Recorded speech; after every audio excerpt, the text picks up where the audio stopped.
It's another sign of worsening relations with our northern neighbor, Canada announcing a digital service tax on American technology companies. While it's unclear where and who that will affect, the president called it an attack on our country.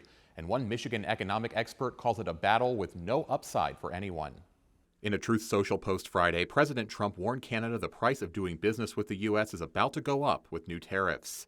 Accusing the country of copying the European Union, he declared the trade talks over, as Canada's Prime Minister says its tight relationship with the U.S. is also at an end.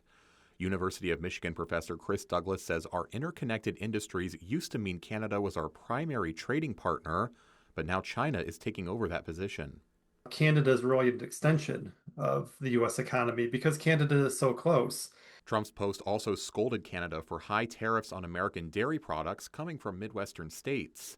Douglas says Canada isn't unique in that regard and that the U.S. has its own tariffs protecting our farmers. He sees nothing but short-term disruption from the ongoing fight with Canada and believes any benefit to bringing manufacturing back to our country would be negligible. There's no economic or diplomatic advantages from alienating one of our largest trading partners and a close neighbor. With the tariffs now in place for several months, we asked Kalamazoo residents if they're feeling the effects on their wallet. One tells us he's noticed a rise in prices on the staples in the last couple of months.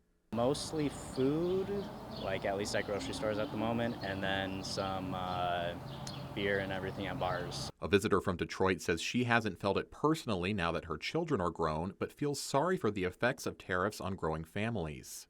Things that we get from China, things like strollers and car seats and those kinds of things. Farrow says she's seen the price of groceries rise over the years and says tariffs are making a bad trend worse. But despite the rising costs, she says there are things she can live without.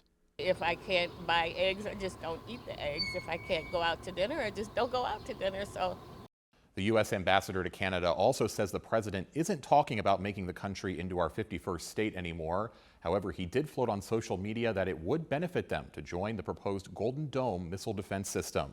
In the studio, Colin Roos, News Channel 3.